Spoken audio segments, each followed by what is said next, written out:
tempat itu gelap. Karena itu orang yang berbuat salah seringkali gelap. Baik gelap pandangannya, gelap hatinya, gelap keadaannya. Sehingga ia butuh cahaya untuk membimbing kembali pada kebaikan.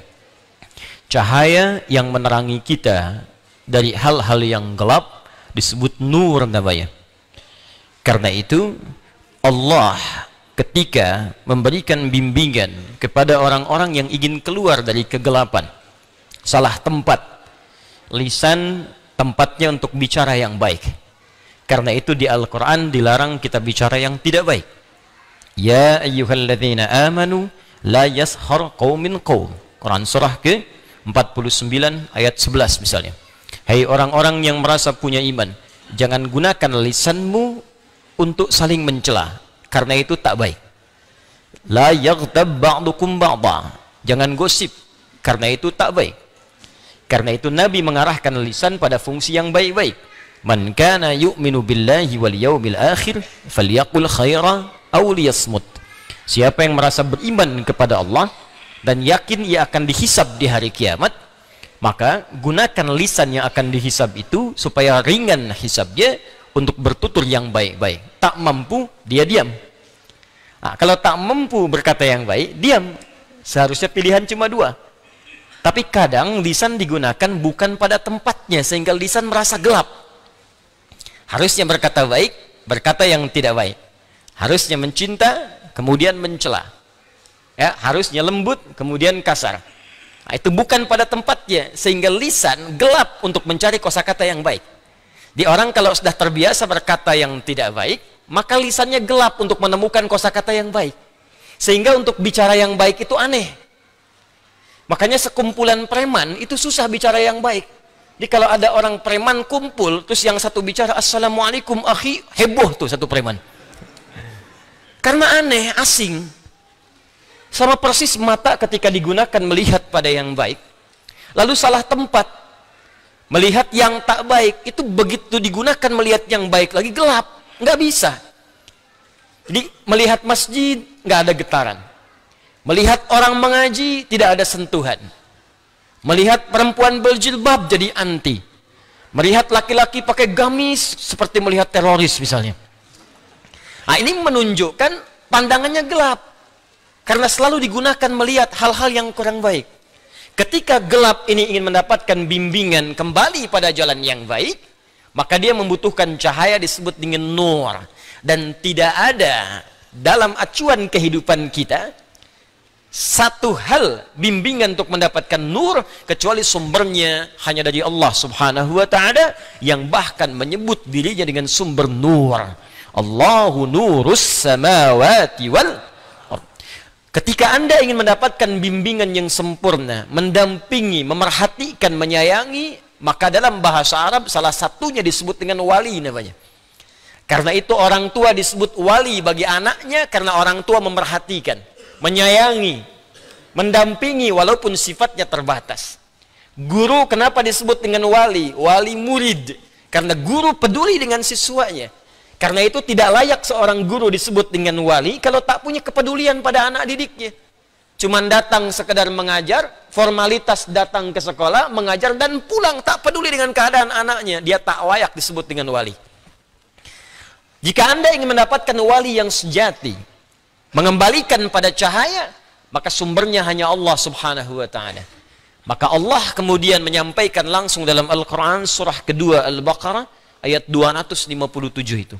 Allahu waliyul ladzina amanu yukhrijuhum minadh-dhulumati ilan nur. Allah akan menjadi wali bagi orang-orang yang beriman. Anda kalau butuh bimbingan, kembalikan kepada Allah. Ingin butuh petunjuk, kembalikan kepada Allah. Bagaimana mengembalikan lisan supaya bertutur yang baik. Bagaimana mengembalikan mata supaya memandang yang baik. Sehingga muncul nilai-nilai kebaikan dalam jiwa kita yang membimbing tubuh untuk beraktivitas pada hal-hal yang baik. Maka kembalikan kepada Allah.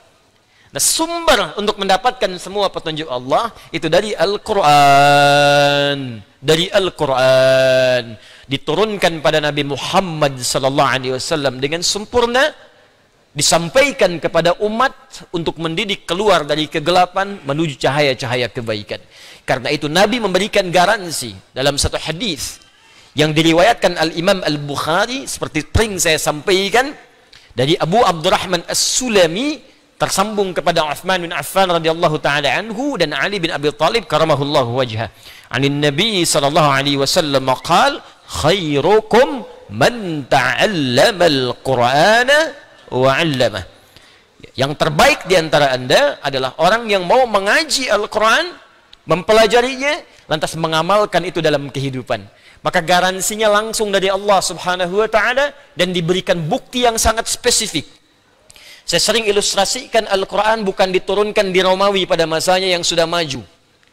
Bukan diturunkan di Persia yang sudah punya peradaban, tapi diturunkan di satu umat yang tidak punya peradaban, tidak punya etika yang sempurna, tidak punya pengetahuan yang mendalam, tertinggal jauh, sehingga disebut dengan jahiliyah. Sehingga sering saya katakan, semua aspek kriminal itu komplit semua ada di situ. Pezina, pemabuk, pembunuh, begal, itu profesional semua.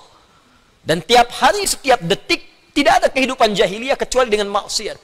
Allah tidak turunkan tongkatnya Nabi Musa di era itu. Tidak juga menurunkan mukjizat Nabi Isa pada saat itu. Tapi Allah menurunkan Al-Quran untuk memberikan pesan pada manusia setelahnya. Apa yang terjadi?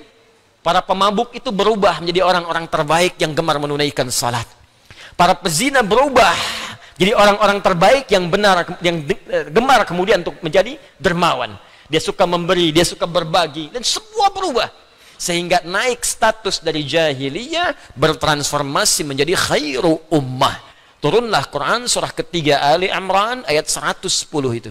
Kuntum khaira ummah ukhrijat linnas ta'muruna bil ma'ruf wa tanhauna 'anil munkar wa tu'minuna billah.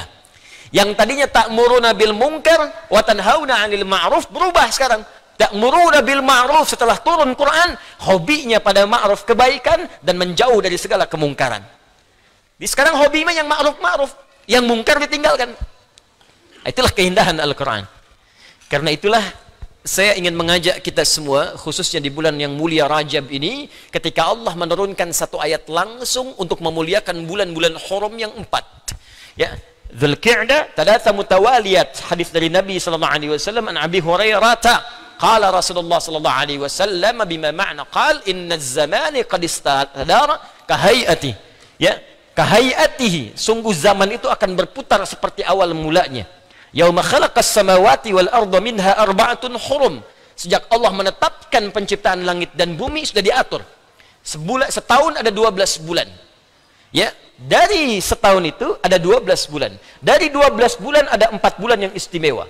Minha arba'atun hurum, talatha mutawaliyat, 3 bulan berurutan, Dzulqa'dah 11, Dzulhijjah 12, Al-Muharram pertama, Rajabun Mudhar, dan bulan Rajab yang diagungkan oleh suku Mudhar, ya, yang terletak baina Jumada wa Sya'ban, antara bulan ke-6 dengan ke-8.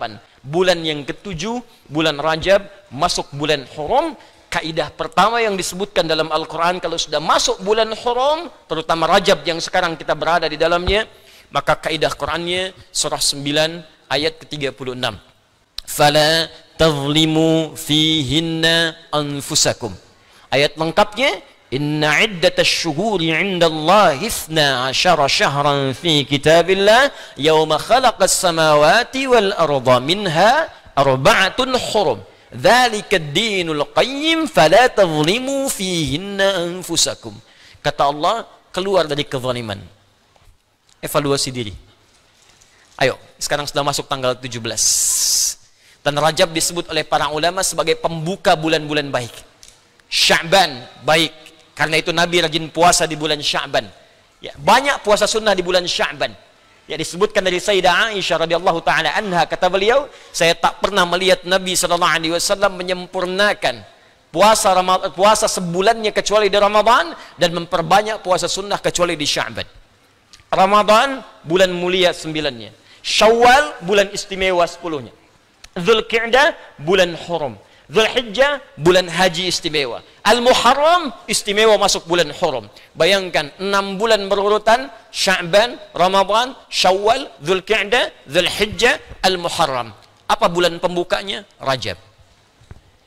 Karena itu disebutkan oleh para ulama, Rajab miftahu kulla syuhuril khair. Rajab pembuka semua bulan-bulan yang baik. Ada yang menyebutkan ini bulan pemanasan, warming up. Ya, jadi kalau pemanasannya nggak bagus, maka nanti perjuangannya nggak akan maksimal. Kalau pemanasannya nggak bagus, pertandingan Ramadannya itu nggak akan pernah sampai. Kalau pemanasannya nggak bagus, kalah 3-2. Tuh. Yang bagi suka nonton bola itu saya nggak terlalu suka, ya. Ya, cuma saya sering baca kadang-kadang. Baik, jadi karena itu mari kita evaluasi diri. Mudah-mudahan Allah mengampuni dosa-dosa kita.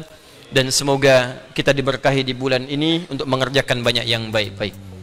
Mari kita mulai bahasan kita, dan ini bagian dari ikhtiar kita dengan izin Allah untuk memperbaiki diri, yaitu menggali nilai-nilai Al-Quran supaya dengan izin Allah mudah-mudahan jadi khairu ummah, atau paling tidak wafat dalam keadaan husnul khatimah dengan izin Allah Subhanahu wa ta'ala.